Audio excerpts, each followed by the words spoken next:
Everybody, it's Ku5ogrande, the Bad Video Game Tournament. I do not have time to run an ad because we have our GM salivating. It's kind of gross, okay? Seriously, you're gonna salivate, go into the other room. Gross. Well, who is salivating over the next and final match of the day? By the way, we have 4 matches tomorrow, so it's not the end of the weekend. Today, we have Jeff.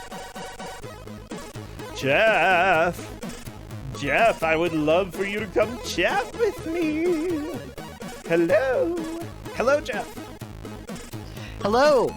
Oh my gosh, everybody is kind of excited to see you, but also a little bit scared.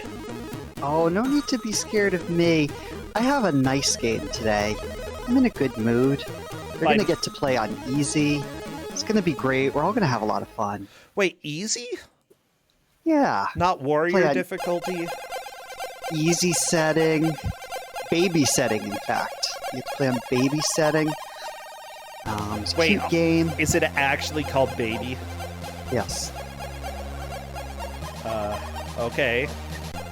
I know how you feel about that, but... Yeah, it's just a weird setting. Feels insulting to the video game player. Baby bomber. What? Baby bomber. No, first it was called Baby Boomer. Oh, Baby Bomber is the setting. I kind of like that then. Yeah.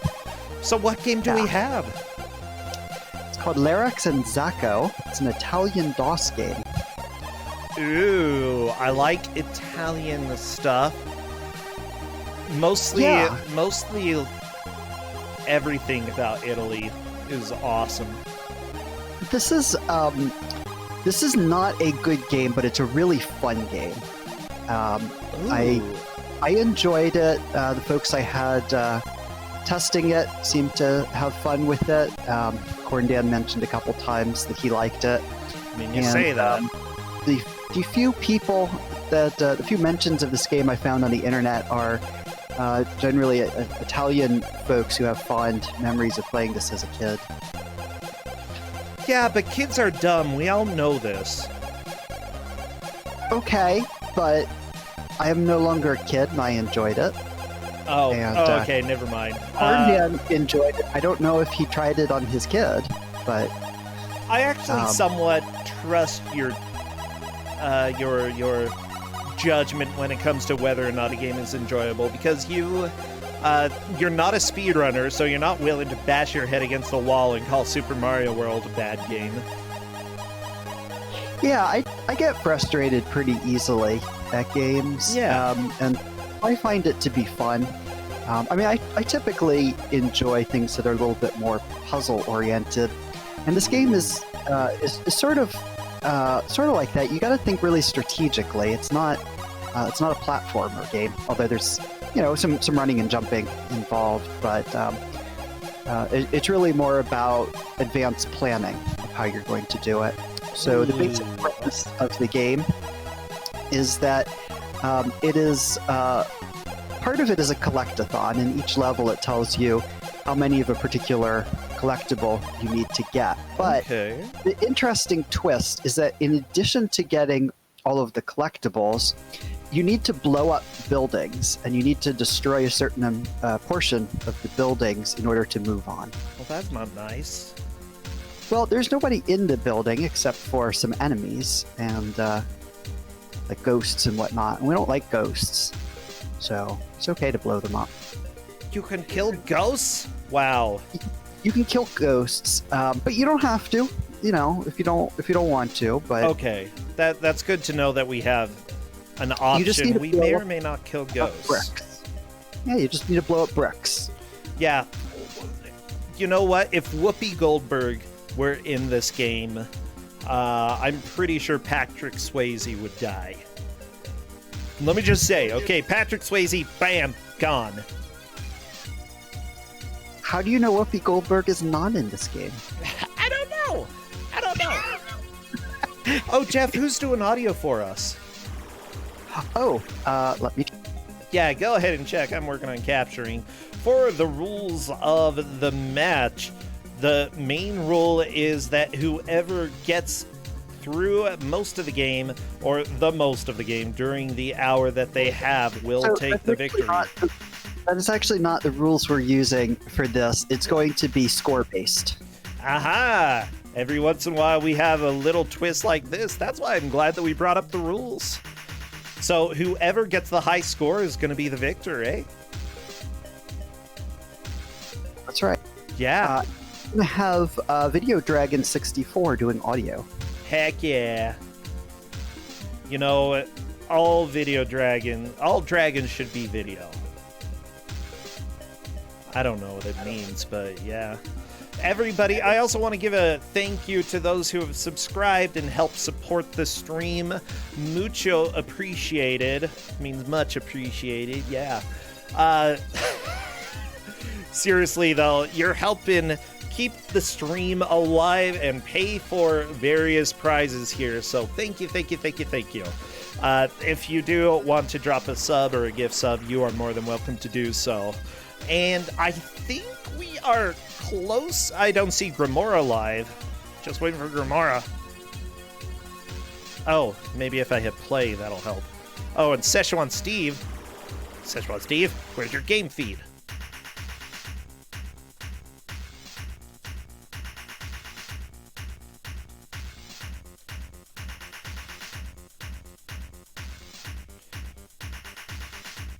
Where's your game feed? I'm waiting for video games. All right. Well, while you're doing that, let me talk a little more about the game. This game was made by one person named Stefano Zanobi, who, as far as I know, did not make any other games. But we're going to be playing, although it says 1.5, this is actually version 1.8 of the game. It is the gold version, and it is the registered version of the shareware. The developer was kind enough to make publicly available for distribution the registered version. So, thank you, developers. Yeah. Yeah. Thank you, Stefano. Like, honestly, there are a lot of developers who are, I think, realize that it's nice to be able to let your game live on after, like, I don't know, blah, blah, blah, blah, blah. I don't know what I'm talking about anymore. I'm tired, Jeff. It's a very good thing. Some people might actually be able to continue making money off of the games if they really wanted to, but because there is renewed interest in things like this, oddities from the 90s. Yes. That you could end up making some more money, but they're kind enough to make this available. I would really love to see some games that, essentially would have disappeared, some IPs that would have disappeared. I would really love to see some of them make a comeback. And maybe one day we will, and that we'll be able to have licensed and sold versions of the games. Yeah. They are happening. Unfortunately, a lot of instances, the source code isn't there anymore.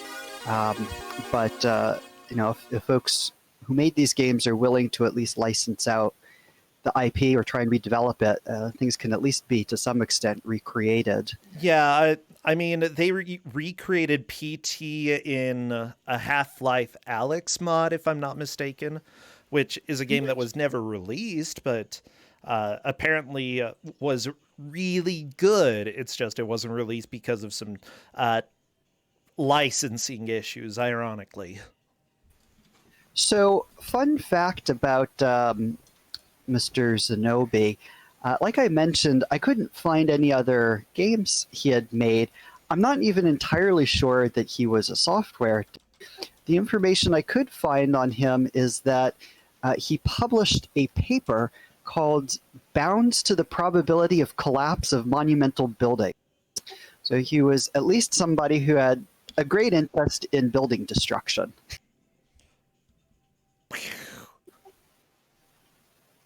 Yeah. So yeah, like that.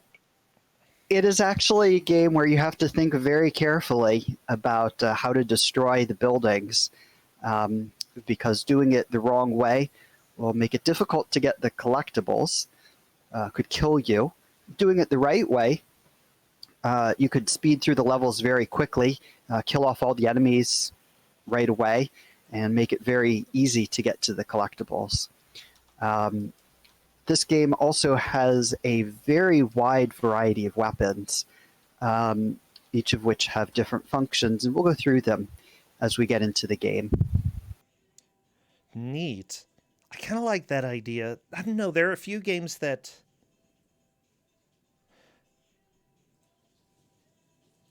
Sorry, I'm just trying to hear if there's any audio from the game, and I do not hear anything.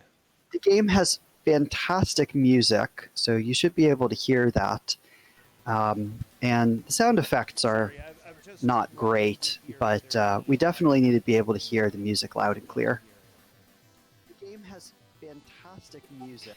If there's an issue on the streamers and the game actually has internal controls for the music, you can use the buttons 9 and 0 to adjust the volume. Okay, so yeah, it looks like the streamer, Video Dragon, was listening to us. So if you had any spoilers there, I would say let people in Discord know.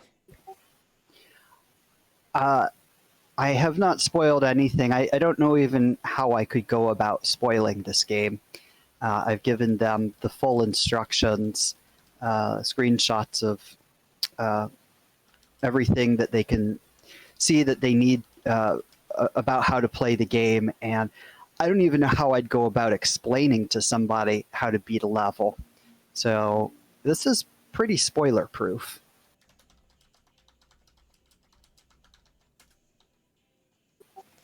Okay, I'm still waiting for audio.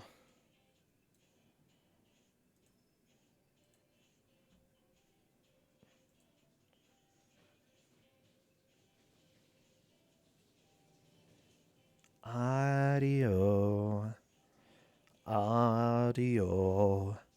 Hello. Where's the sounds? Where's the beeps and the boops? Here, I'm gonna turn. Look, we're just waiting here. We're waiting here. We got televisions. Yeah.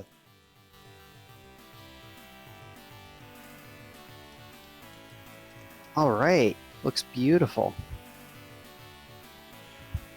Yeah, I can definitely pump this up a little bit on my end.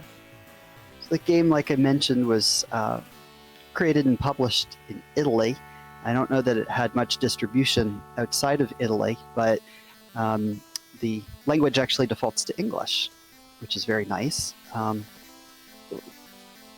And you can switch languages if you like. But so some of the wording is a little odd. R show records means high scores.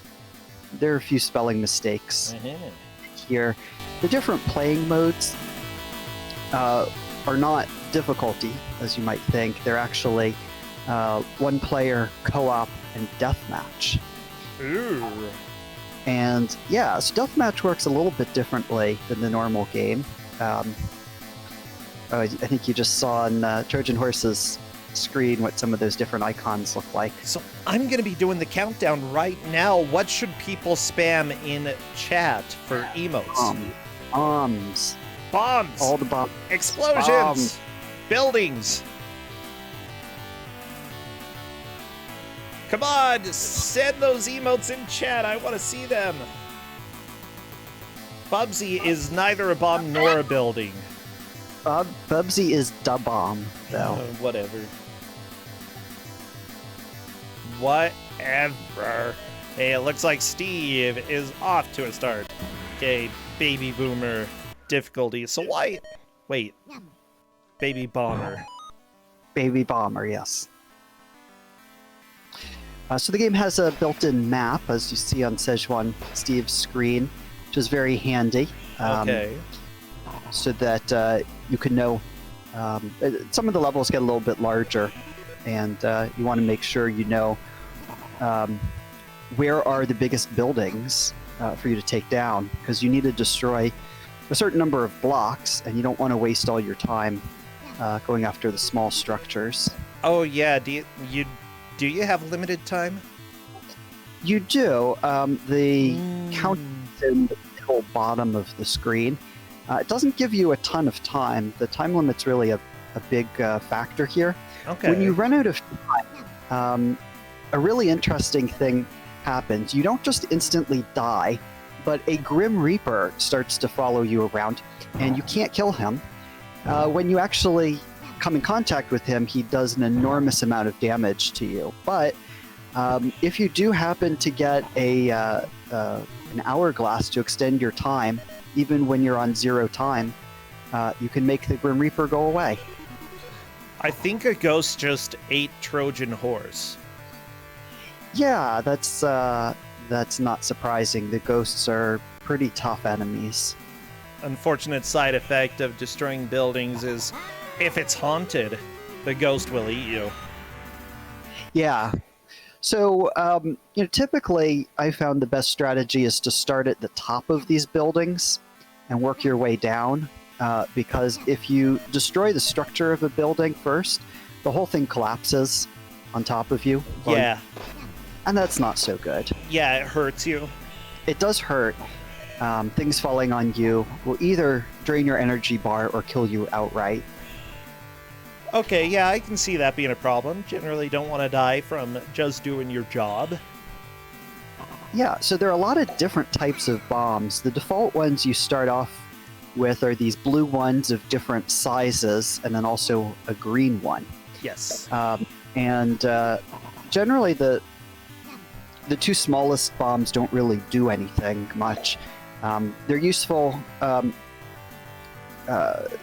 to clear out some of the small debris, or to get a little height on your jump if you want to do something risky. But the big blue bomb is really the most powerful one, and it clears out the structures that none of the other bombs can take out. The green one is only clears out certain types of material, but has a very big radius. Yeah, the debris looks really annoying in this, that it can get up in your way really easily. It does. It definitely does that, so that's a big part of the strategy. There is one really neat, I guess you could call it a bomb, but it is a debris eater, and it's like a little insect shaped like a bomb. And you can get it by, when you kill certain enemies, they drop rewards. And one of them is the debris eater, and it's like just a little autonomous thing that goes around and clears out the debris for you. Ooh. So they're kind of rare, and you need to focus on killing a bunch of enemies if you want to collect some of those. Steve, you're using the big bomb and you're in the building. Oh, watch out, watch out. Everything's falling. Oh, I love this. Oh my gosh. I'm in love with this game right now. This is a really fun game. So it looks like people are largely focusing on destroying the buildings as much as possible, which is not necessarily the best strategy here, in part because things will fall on you and you'll die. But also, we're measuring this by score, but you really do want to at least try and get to level 2. Given the time limit, there's only so much points you're going to be able to get on the first level.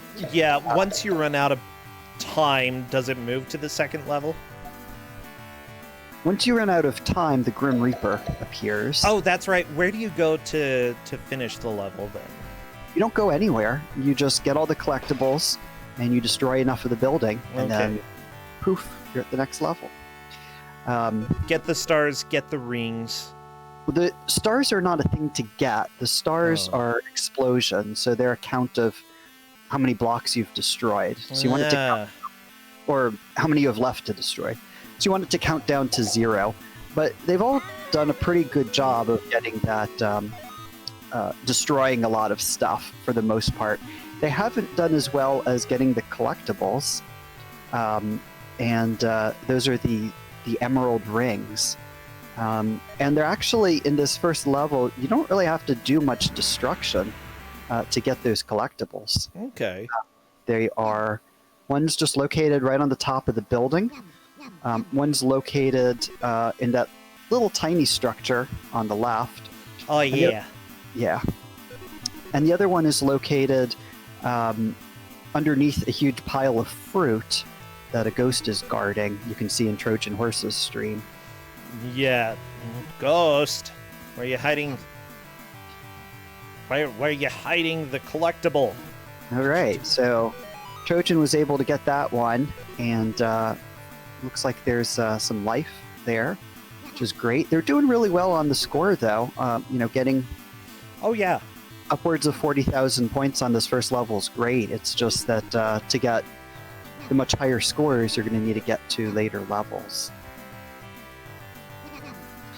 Yeah, I'm not sure the green bombs are really all that helpful. I haven't found them very helpful. There are particular places where they were useful to clear out some of the wooden structures. Yeah. But in general, they weren't. They look like they should do something. Well, they push some of the blocks. They don't destroy them. That's the biggest issue. But they're also good for enemies because they have a large radius, so they can take them out. But yeah, there are, in addition to all of those different types of bombs and the debris eaters, there are timed bombs that you can get. So you can place them and then detonate them with your remote control, which are obviously really great to have. Grimora, the Grim Reaper's after you! Oh, he's feeling grim today. You can't blow him up. He's gonna get you. Cannot Oh my gosh, watch out. Oh my gosh, okay. Death will not die. Well, yeah, it's like Escape from Atlantis, you know? Yeah. Yeah, it's actually kind of like that. Instead of just killing you, they give you a little bit of a chance to come back from the Grim Reaper. Yeah, I actually really like those mechanics where they're like, hurry up or you die. Yeah. The pterodactyls in some of the earlier Joust levels, for example, do that. Oh, those were great. Oh, I don't see that too much in modern games. But we don't see as many timers. Yeah, we don't really see a lot of time limits. Hey, Grimora is on to level 2. I mean, today's equivalent of the Grim Reaper is just speedrunner hitting reset. I was going to say EA, but yeah, that too. Yes. So, I mean, one strategy you can do here is on the first level, focus on killing a lot of the enemies. So you can do like what Ku5ograde's doing, use those green bombs to take out a ton of snails and collect the different types of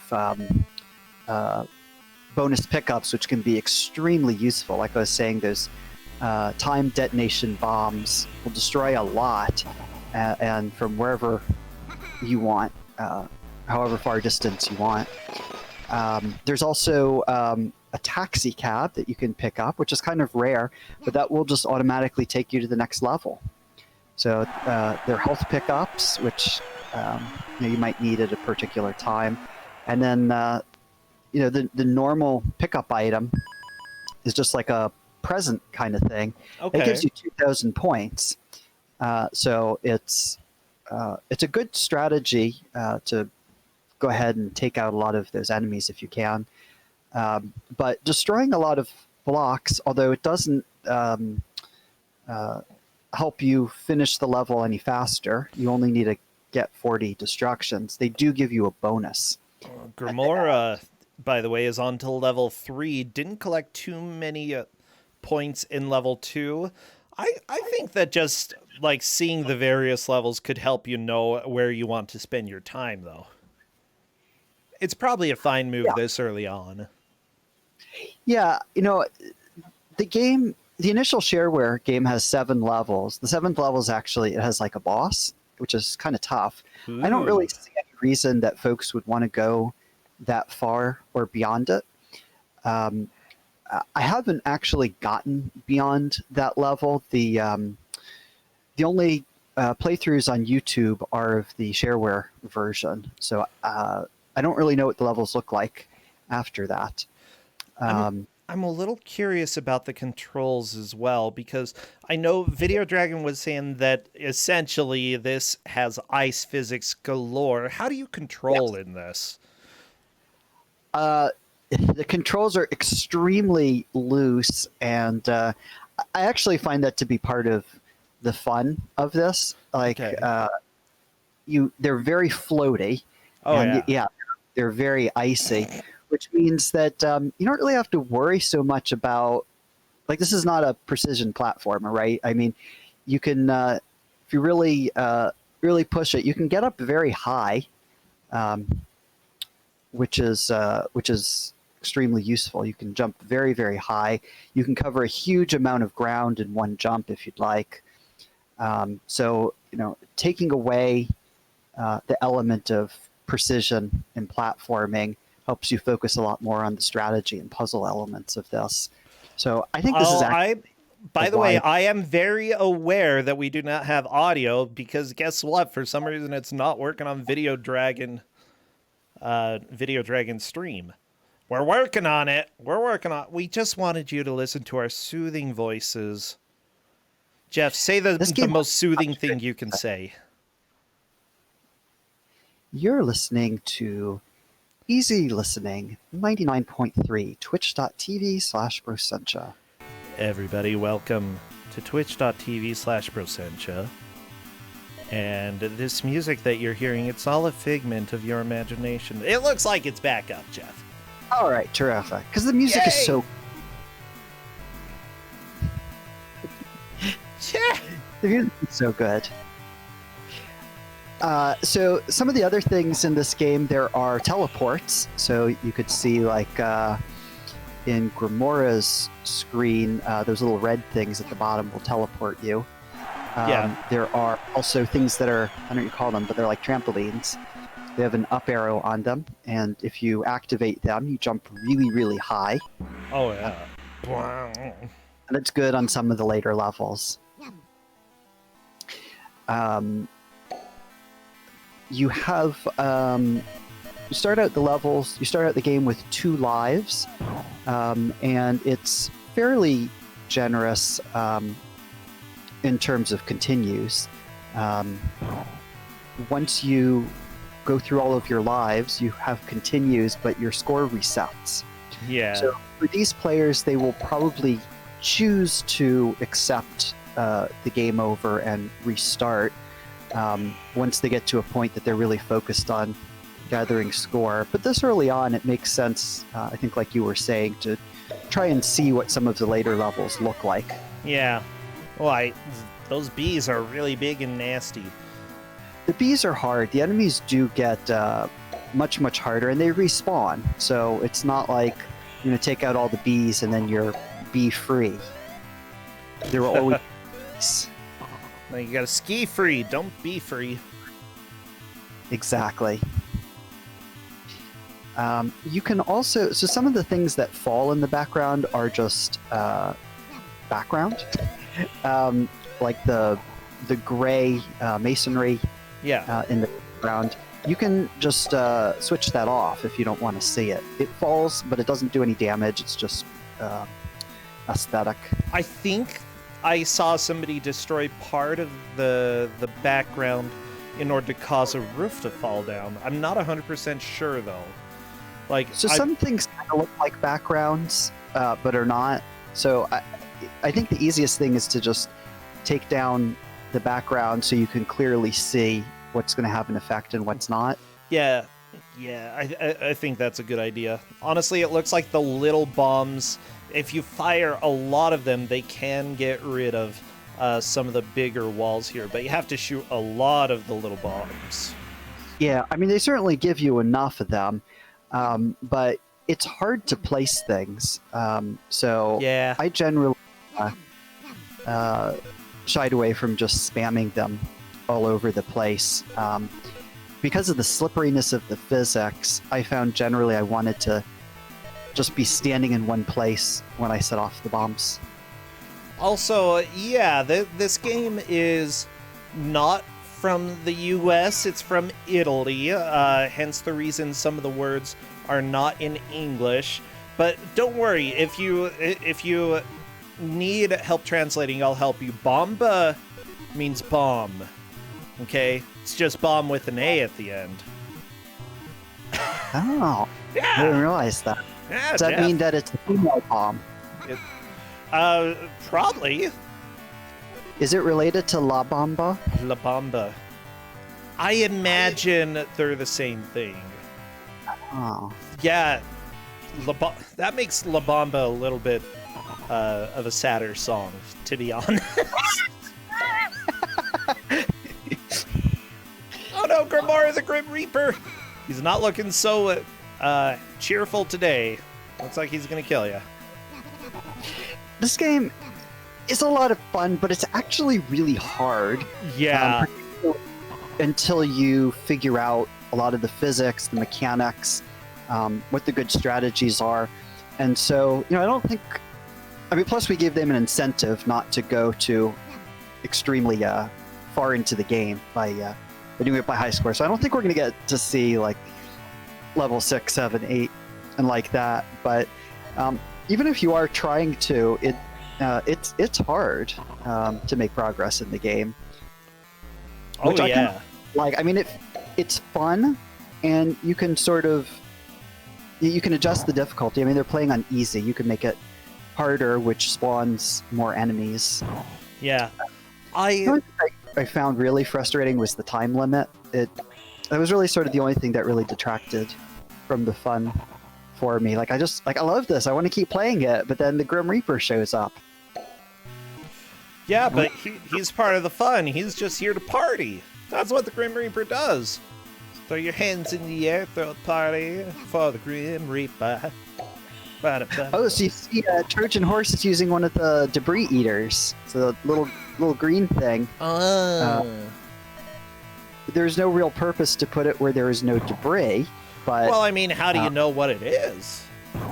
Well, I gave them the instructions, and it's a debris eater. Okay. But I doubt that people read through it that carefully.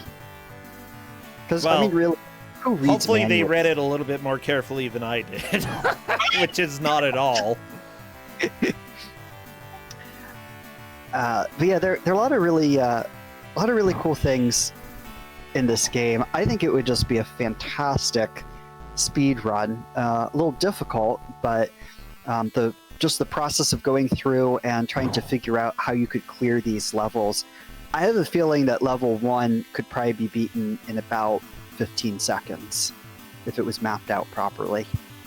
So I want to give everybody a heads up. We do have the results from the last match calculated.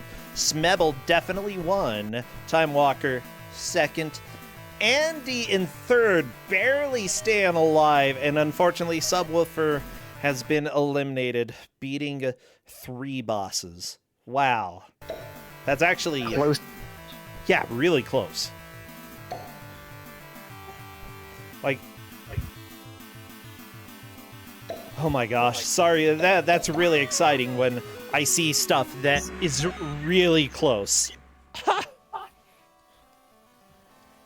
Okay, let's see. Now that we Go ahead. later rounds, people of similar skill level get paired against each other. I think get to see some really close matches. Yep, and when you have a non-traditional game, Yes. it can be very difficult for people who are pros at the more traditional style here. Now, this game, like, I love that you're taking Ku5ogrande and twisting it a little bit on its head, or putting it, whatever you call it, and specifically go and score rather than the most amount of progress. And this game is not really traditional at all because it's very chaos based is what I'd say, and I love the chaos in this is totally something that I would love to play. Yes, it's chaotic good. But yeah, I mean, as a game about destruction should be chaotic, right? Yeah. But yeah, I mean, it's fairly unique for its time. It's definitely not a traditional platformer. And, you know, for one person to have come up with this, executed it, did the music, the graphics, you know, some of these assets aren't great. I mean, sound effects are whatever. This was DOS made in Italy. Whatever. I could care less about how great the graphics look. Like, do you know when this was made?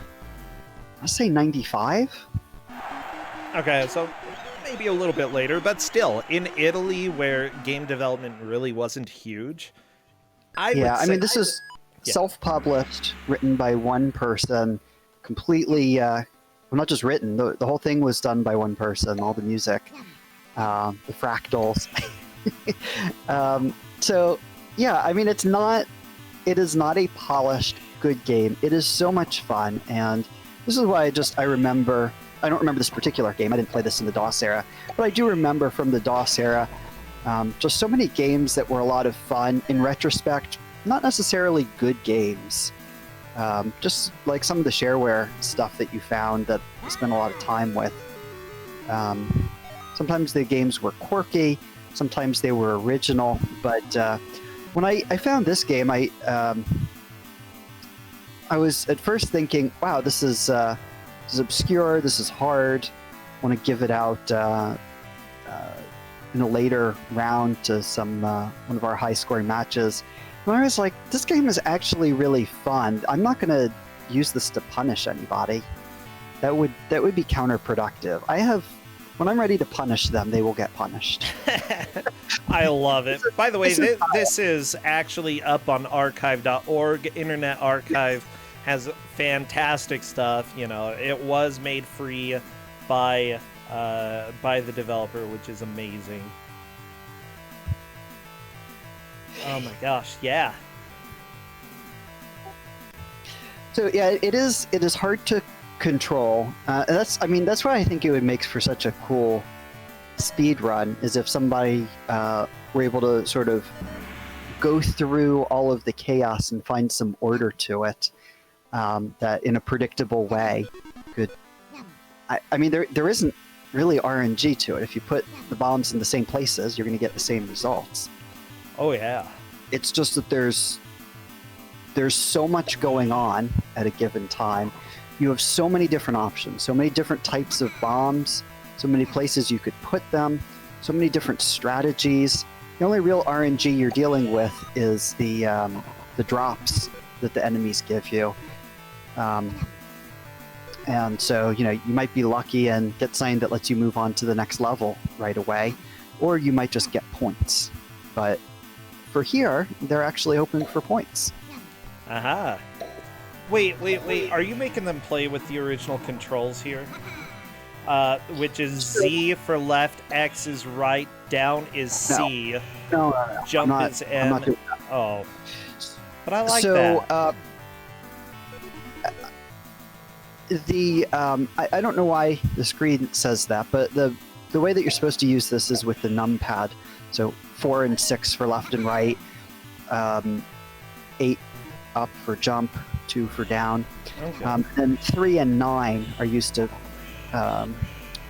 place the bomb and change your weapon, respectively. Okay. And then some of the F keys control maps, volume, etc. Though, looks like nobody's been super interested in using the maps since the beginning. I guess by this point they know the levels pretty well. Oh yeah. At least for the earlier levels, that's completely fine. Szechuan Steve, by the way, has a huge score, 107,000 points at this moment. I believe that's the highest that we've seen. Yeah, that's pretty amazing, and looks like that's level 3. So, you know, what I was saying earlier is that there's only so many points you can gather on the first level or two. It's not really the kind of game where you could just sit there and farm points forever. So that's why I thought this would be score would be a good thing as a measure for this. I think it was a good decision. I like it.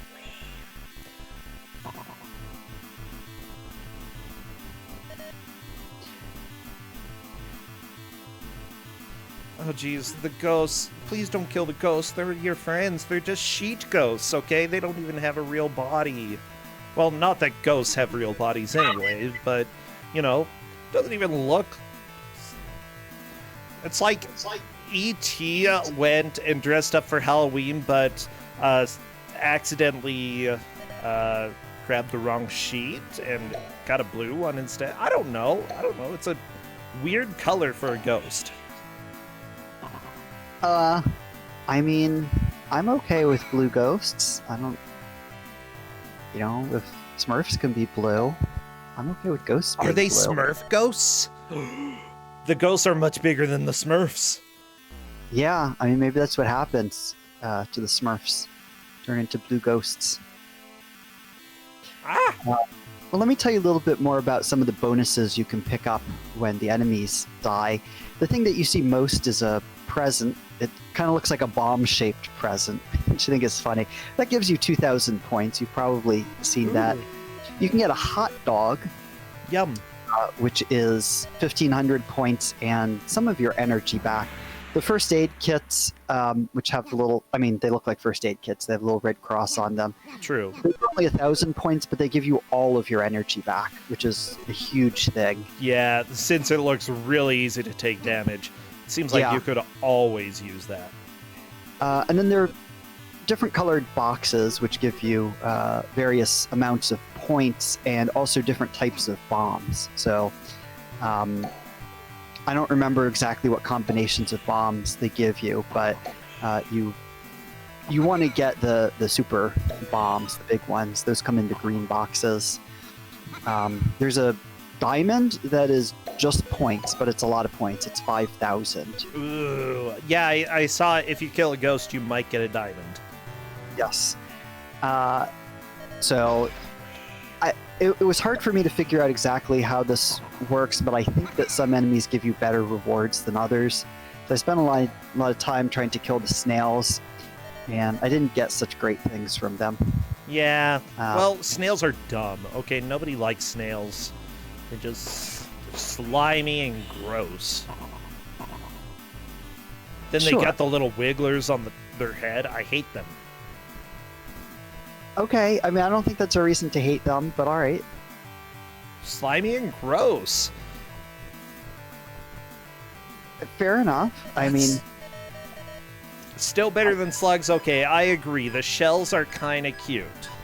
Yes. I would agree with that. Honestly, I remember we actually had some pet snails, not slugs, because nobody should have pet slugs. But we had some pet snails when I was younger in our fish tank, and they were just cute. They'd go around and just sort of chill. Yeah. I'm okay with snails. I just don't want them crawling on me, okay? That's all. Snails are friends, not food. They're like acquaintances, okay? How about that? Alright. Neither friends nor food. So you can also get an hourglass, which obviously gives you more Tims. Then there's a taxi, which I haven't seen anybody get, and I don't know if you get it. But the taxi will take you to the next level. Ooh, beep beep. Then there are shoes, which will make you run faster, which doesn't really seem like something you need in this game. But it looks like Trojan Horse is trying to figure out how to set off the dynamite. Yeah, the dynamite is great. Yeah, that was pretty great. I'm going to agree with that. Dynamite does a lot of damage, but if you use it strategically, you can take down the whole building with it, and just set it off from wherever you want. Nice, safe distance. By the way, Steve has gotten up to 181,010 points from what we can see. That's definitely the high score. And remember, only one person is moving on from this match, so they need to have one good push. Yeah, it looks like Steve has chosen to stay on the same level after the game over instead of going back to the beginning. So That's an interesting strategic decision that maybe you think you're going to get more points on this level. Grimoire has been doing that as well. I think part of it is learning the levels. Yeah, I don't know yet if people are going to make different decisions later on. If you find, level 4 wasn't really that great, so I'll just go up to level 3 and take it from there. But also, until you spend a bunch of time with it, even the first level can take a while to go through. Particularly since if you're playing this for high score, you don't just want to you can finish level 1 pretty quickly, but you obviously don't want to, right? If you're doing it for score. Yeah. You gotta go quick enough to, not let the Grim Reaper get you. That's never gonna be good. Sure, but it's... you might be in a situation where you don't have to worry too much about the Grim Reaper. You can make a decision. I'm just going to get these last few pickups or points while the Grim Reaper's here, and just avoid him as much as possible. So, just going to get a few points while the Grim Reaper's chilling. Yeah. Like Trojan Horse could have just decided to die there. True. But instead spent a lot of time trying to get away from the Grim Reaper. But being on this level, I totally would. Picking up points really fast. Honestly, just grinding out a few points, having at least one high score so that you can set your mark is probably a good idea, even if it's just grinding for a little bit on one stage till you get that. It's a strategy that I wouldn't do, and that's why I would lose. Really good at losing. I don't know what's going through everybody's heads at this point, but it's certainly possible that some of our racers haven't attempted to put up their best score yet, and they're just focusing, since we're just barely out of the first half of the match, on trying to learn what to do. Oh geez, Trojan Horse just try to get through and not let the Grim Reaper kill him. I think Trojan Horse wants to move on to the next level. Considering that they don't have any extra lives, that probably would be a good idea. I wish they gave you more lives. That's the only thing that makes it a little tricky when you're trying to do score run. Having continues is certainly good to make progress through the game, but it's pretty rough. You really want to make it far in the game with as many lives as you can. The Giocatore. I assume that's how you say high score, huh? I guess so. Yeah. Oh my gosh. I just want to play this, Jeff. Still, you want to play this? I want to play Absolutely, this. Go for it. Okay. It's good. I really liked it. I mean, it's not good, but I really liked it. It's amazing to me how you can make a game that's bad and so fun. And not even fun in it's fun because it's so bad. It's just really fun. Oh yeah. Well, that's part of the charm of a lot of games, especially back in the DOS era, is that, they didn't have polish. If you were a one-person studio making a game, you had whatever photograph of mountains that you took on your last vacation, and you put that in the background. Exactly. You created 2 or 3 different textures for the ground, good enough. And then you threw a game together, and that's what you did. Today we're spoiled by some of the developers, like Stardew Valley, first being made by one person. Get out of town, okay? Seriously, nobody should be expected to do that.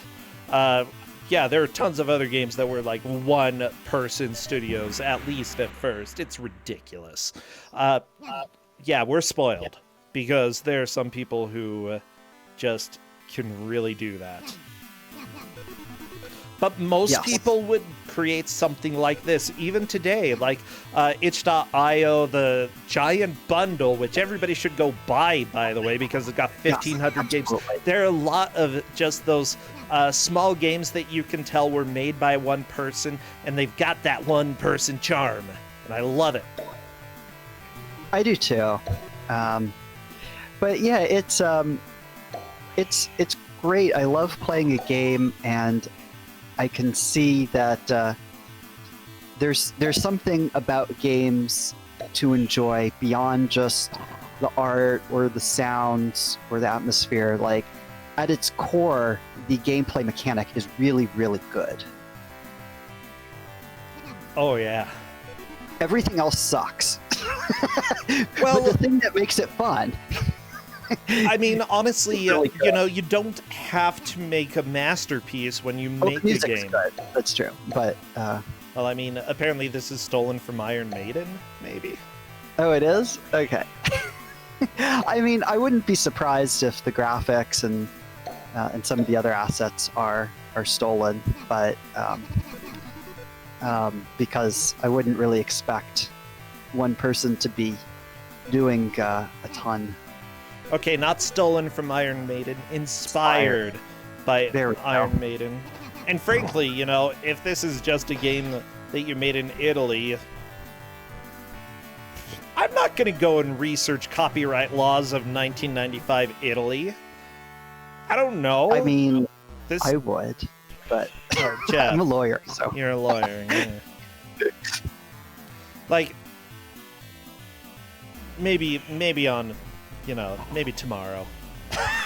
Maybe tomorrow I'll do that, but not today. I've got a Ku5ogrande match to cover. Yeah, I mean, I don't think, even if it is a copyright violation of some sort, that anybody would find this game. Like, it took a lot of effort for me to find it in the first place. Yeah, the thing is, like, this game exists out there. It's on archive.org, which currently exists still, thank goodness. But simply put, if it wasn't for that, like, it would probably just be lost. So the way Possibly it ended forever. up- Yeah. The way it ended up on archive.org was that the developer agreed to have it online. Previously, there had just been the shareware version available, but this wasn't like it was part of a massive collection of games from one publisher that all got put on. Somebody specifically contacted the developer and said, "Hey, can I have the registered version of the game, and can I distribute it?" And he said yes. I love that.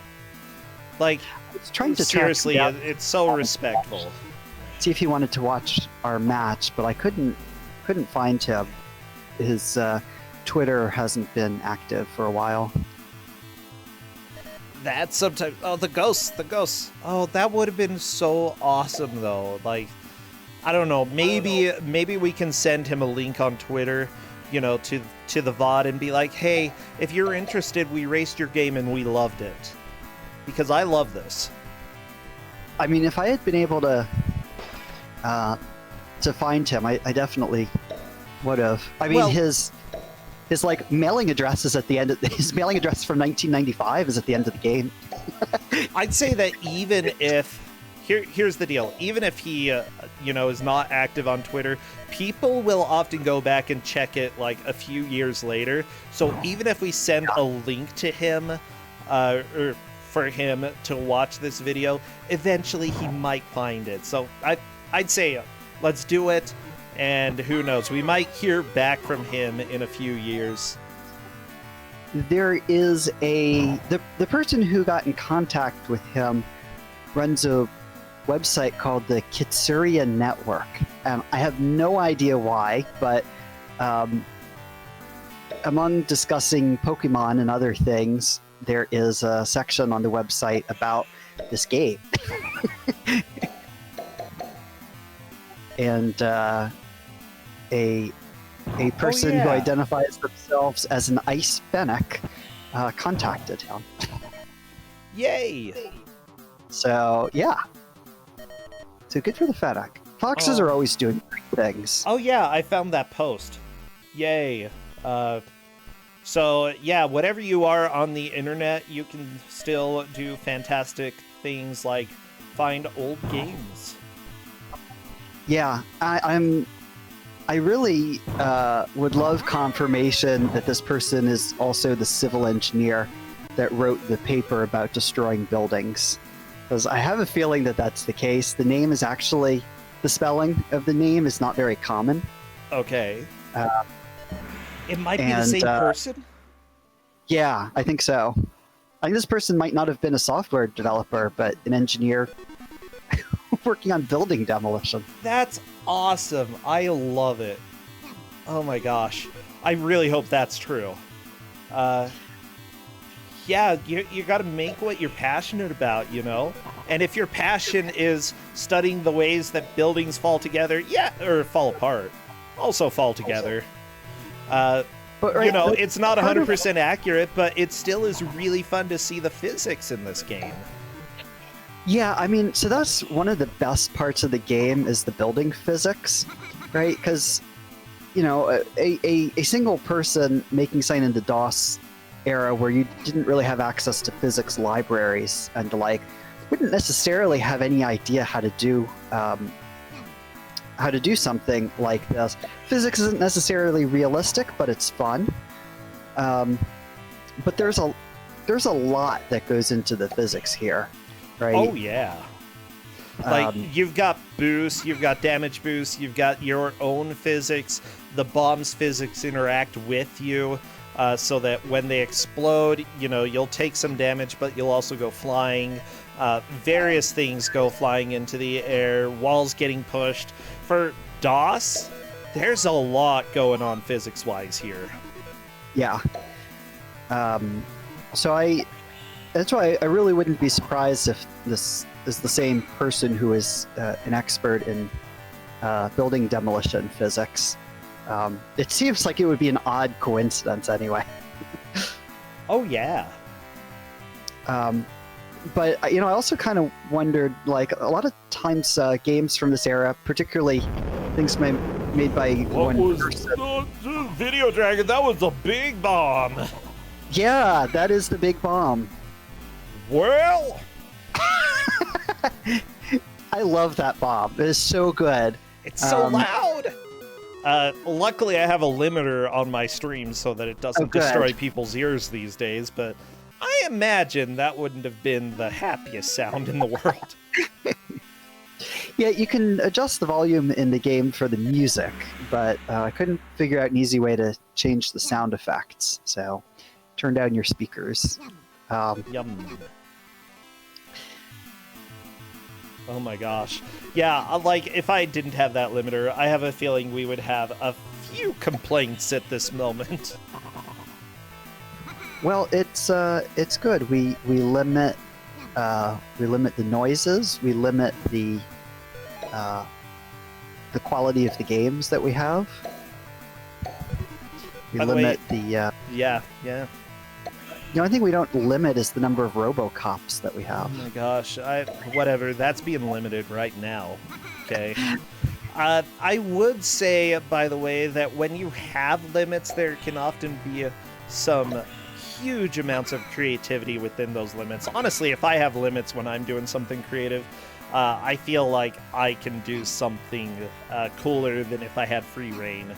I prefer those limits. It gives me a challenge. Yeah, like when I go through and I'm looking at these old shareware websites and whatnot, I see hundreds of thousands of games that are virtually identical, of varying quality. So, you know, like Breakout or Arkanoid, there's like a million variants of it. When Lemmings got popular, everybody made a Lemmings game. Yep. There's nothing I've seen that's like this, at least not from that era. So it's a really big risk making a game like this. Putting so much time into it, not having any idea if anybody's going to play it, self-publishing it. I mean, imagine putting so much time into this game, and few folks in Italy played it, but took many, many years for it to get rediscovered. Yeah, I feel like he had to really enjoy this project. Yeah. And I mean, that's great. Honestly, create what you know, create what you love, create something that is something that you know you will enjoy, even if nobody else enjoys it, because at that point, it's going to be worth it for you. And Yeah. honestly, if you enjoy it, but nobody else does at that moment, somebody eventually will. Yeah, absolutely. And this is basically the third iteration of the game that he made with better graphics. Level designs are a little bit better. And so I forgot exactly what year he did this, but like maybe around 2000, this version came out. This is the gold version. But it has like the cool background images. Oh, yeah. So obviously this is a project that he cared enough about to continue updating, and that people were interested in. But looking on various bulletin boards, I saw a lot of people who played this as a kid, didn't remember the name of it, and were looking for it. But I would have loved this as a kid. I would have played the heck out of this. Same. Well, I sure would as an adult as well. Like, this is the kind of game of like, I would have just loved blowing stuff up. I would have tried to have a strategy, but just enjoyed it. It's good music. It's fun.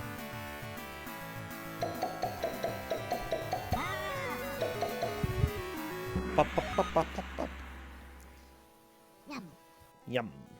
Yeah, honestly, I feel like somebody should make something like this again.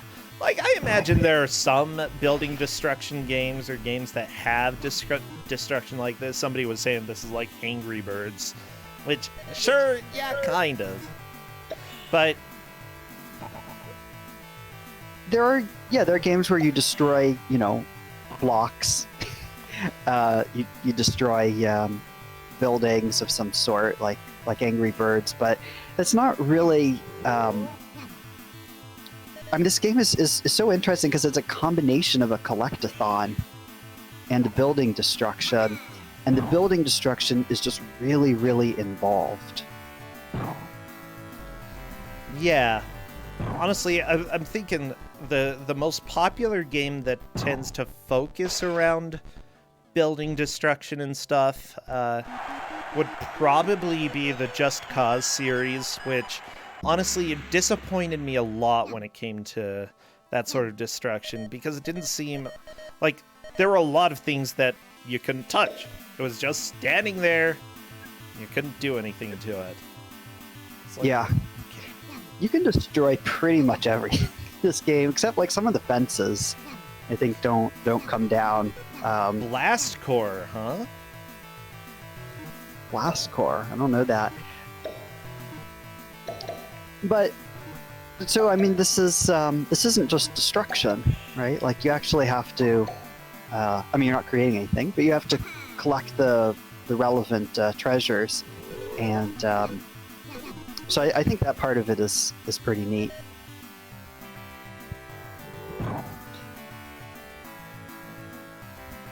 Yeah. Anyways, I'm a huge fan of this. This is really cool.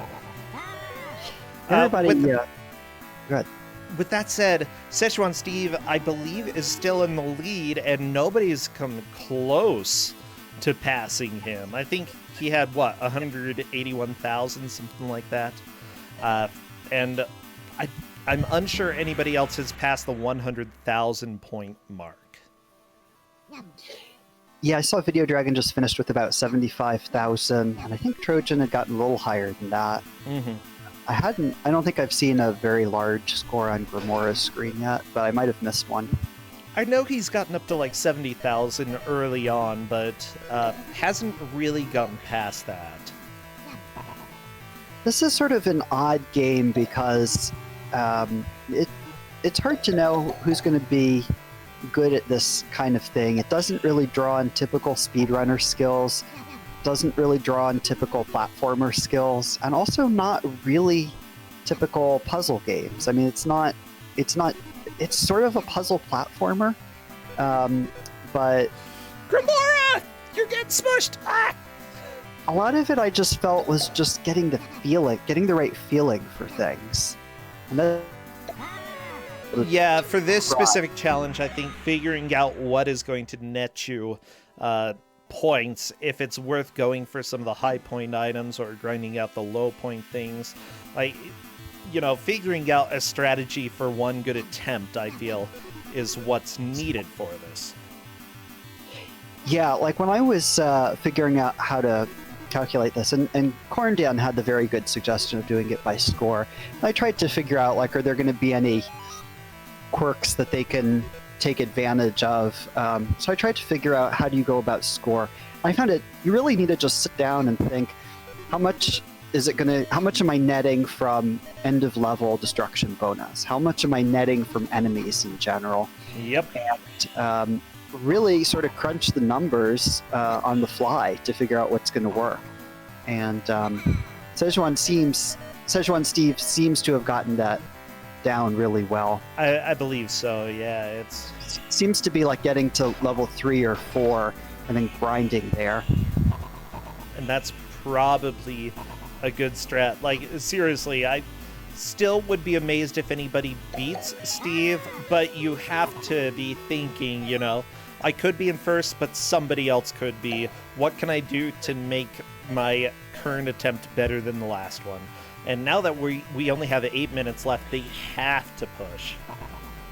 The score also creates really interesting meta game for the players, particularly when it's in a lower point match and you can't just coast on as long as I get third, I'm fine.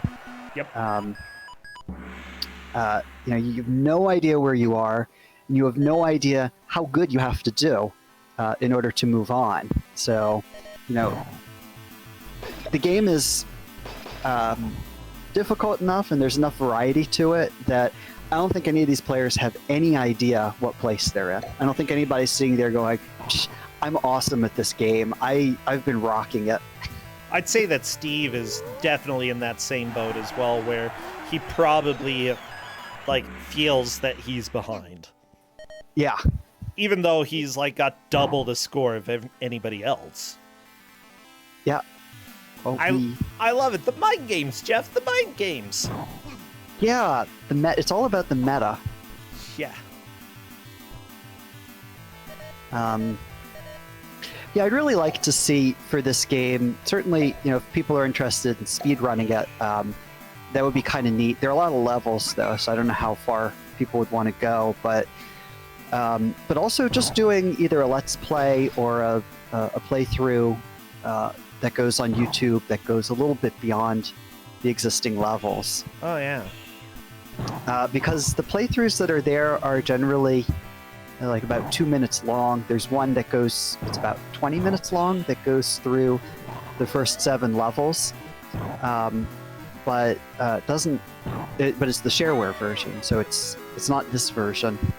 Yeah. And it doesn't go much further than that. So I really have no idea what anything looks like beyond level 7. By the way, there is a warp to level 7. So. Oh, really?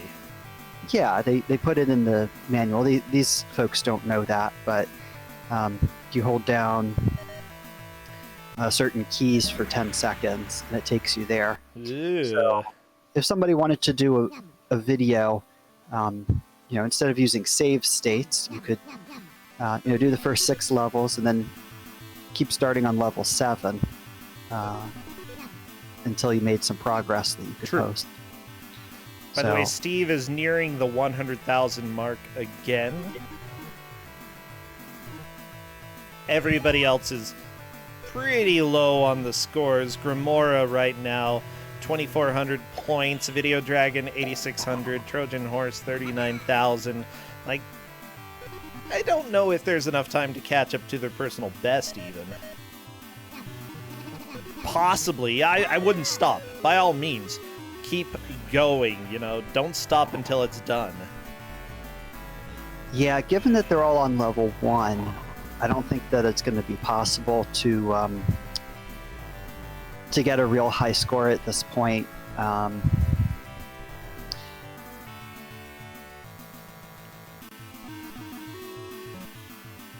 my gosh, does it really play right as Valkyries when you go to the high screen score? At least a little bit. Do. Well, what do you expect? They're not going to write their own music just for a high score screen. Well, yeah, I wouldn't either. Like, if I were making something like this. Cut as many corners as you can. Video Dragon is currently saying they're done. So Okay. I believe that puts... Video Dragon posted a lot of good scores there. 75, 74, 70. Yeah, definitely There's some good scores.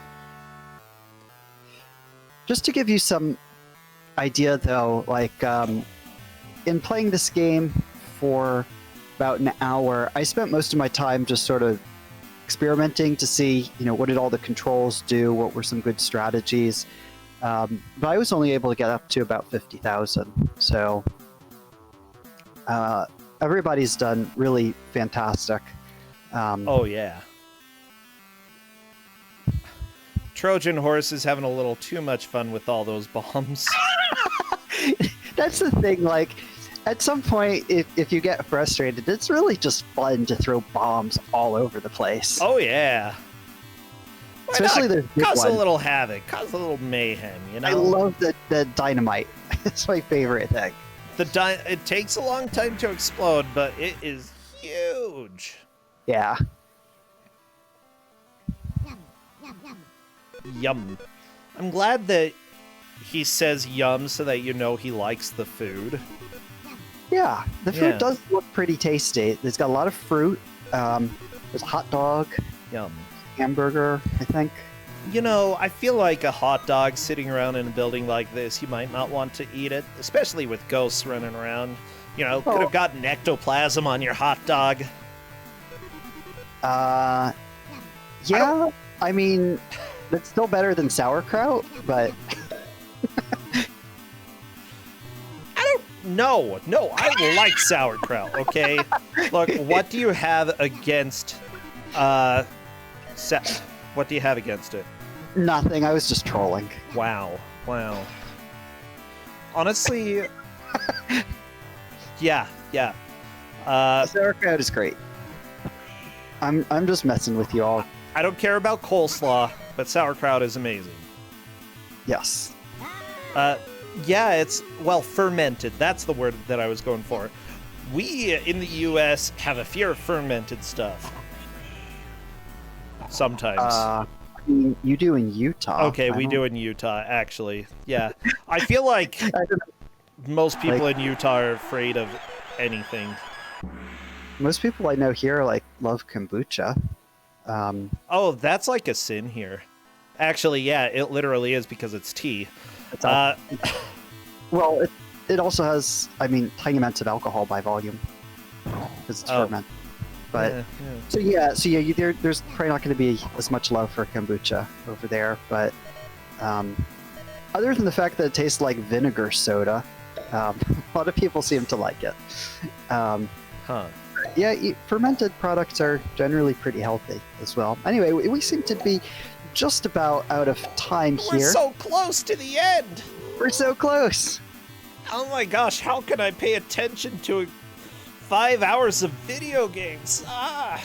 Well, we're talking about rotten tea right now, so I guess that's what happens.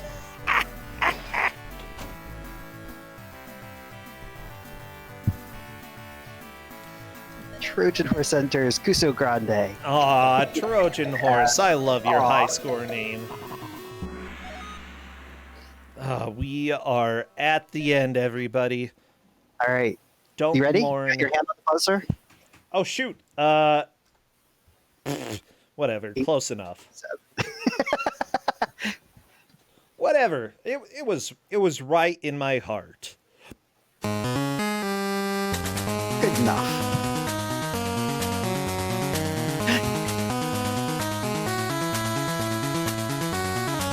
Oh, that destruction on Grimora's screen. Oh, Jeez. yeah. I With the didn't mean to health blast the rail music. You can blame Video Dragon for that. It's over! It's over! Yeah, that was the game. What was this game called again? Larax and Zaco. Yes. Yeah, for DOS. I definitely want to go and play this sometime. Let me go ahead and pop on over and poke Steve. Yeah, Steve is saying I don't feel like I won.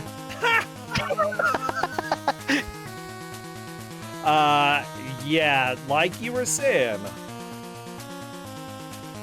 Yeah, how do you feel they did? They all did fantastic. I mean, I was blown away by Steve's performance on this, but everybody getting well beyond 50,000 exceeded my expectations. Oh, yeah. Honestly, I feel like everybody did really well, but Steve just had that one run that blew everybody away. And here he is, Szechuan Steve. Hello! Hello, how's it going, guys? It's going great. How about for you? I don't know how I won that. I'm still in shock. You had about double the score of anybody else. That's great considering I have no idea how the game works. What are your thoughts about the game? I thought it was okay. Took me like half the race to figure out what the goal was, and I guess the goal is to get those apples, rings, whatever that icon, whatever the you know is on the HUD at the bottom there. Yeah, I didn't realize that. I realized the stars is to destroy the building, so it took me like half the game to just figure that out. Otherwise, I was just playing, just blowing stuff up and making my way through. I mean, Just by luck. By luck, I love it. But I think that one of the best things that you had going for you was your ability to avoid taking too much damage, because even if time ran out, Grim Reaper just came and floated around a little bit, didn't really do too much. Right. He'd kill you, but, if you stay away, you can keep going for quite a while and destroy a bunch of other stuff. Yeah. Yeah, absolutely. Honestly, the other thing I was trying to do is I was trying to reset the game too, because when you continue, your score resets. So there was no point in continuing. It makes sense to go back to the easier levels, replay them, and try to get a better score, play better. Oh yeah. Whether you're using as a strategy, continuing to try and replay level 3 or 4 because you found it to be good, or whether you just weren't sure how to go back to the beginning. But if you don't touch any buttons, it takes you back. Okay. Honestly, Gotcha. I want to go play this game myself. Oh, my cousin in chat is saying this game was amazing. And I think for, mid-90s being developed in Italy by one person, it's freaking amazing, okay? Yeah, it's pretty good. It's very fun. Don't get me wrong, it's very fun. It's just trying to figure out how to get a high score and how to progress the game was a challenge. Yeah, we were definitely talking about different approaches that people had, and it seems like everybody had a different approach. One person would get to a level and then grind out through a few different lives, seeing what they could get out of that level. Right, yeah. Yeah. Well, Steve, thank you so much. What are you streaming these days? Playing a lot of Mario ROM hacks, and I've been digging through the itch.io bundle, playing some of those games, racing some of them. Yeah. There's a lot of great stuff in there. If anyone here hasn't picked it up already, it's $5 for like over 1,000 games. It's amazing. A lot of great gems in there. It's more like a pay what you want with a minimum of $5. Right, exactly, yeah. Yep, honestly, I don't shame people for buying it for $5. But I definitely gave 10. Me too, I did 10 as well, yeah. But then they doubled the amount of games, and now I'm like... I know, it's crazy. Like, highway robbery here. I'm just trying to avoid the cops now. Well, anything else, Steve, that we should know about? No, that's about it. I like the Iron Maiden music in this game, very good. Everybody liked it. Yeah, other people are saying they paid $50 and it's still worth it. And yeah, I completely agree there. Seriously. It's worth it for Celeste alone, it's worth it. Oh, yeah. That's a steal. Yeah, I finally have Celeste on PC instead of PS4. So awesome. Yeah. I'm trying to think. as well. I want to give a shout out to all of the GMs, to all of the volunteers here, the mods, Cadus, who owns and is absolutely amazing. Thank you to those who have subscribed, including Sanavin just now. You are the ones who will make this stream able to continue as regularly as it does. I will be back tomorrow at 2 p.m. Eastern for more Ku5ogrande. Monday night, Epic Dumpster Bear. Tuesday night, Don't Make Us Bored, which if you want to submit to that, please do. That will be fantastic. Yeah, I've had a blast every show, and I'm hoping that we have more fantastic stuff show up. Okay, I think it's about time for us to raid somebody. Who? You know what? Power up with pride, duh. I was gonna say I had a run in there. It was more like a mosey than anything else. Oh, that was so good. I really enjoyed that. Oh.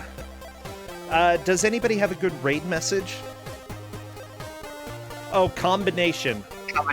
Yes. Yes, go tell Power Up with Pride all about the combinations. We've got Final Fantasy Legend 2. That game has great music, so definitely go and yell combination at them. Okay, I'll see you tomorrow, everybody. Bye. Bye, Steve. Bye, Recentia. Bye, Jeff. Wait, he didn't say bye. Ugh.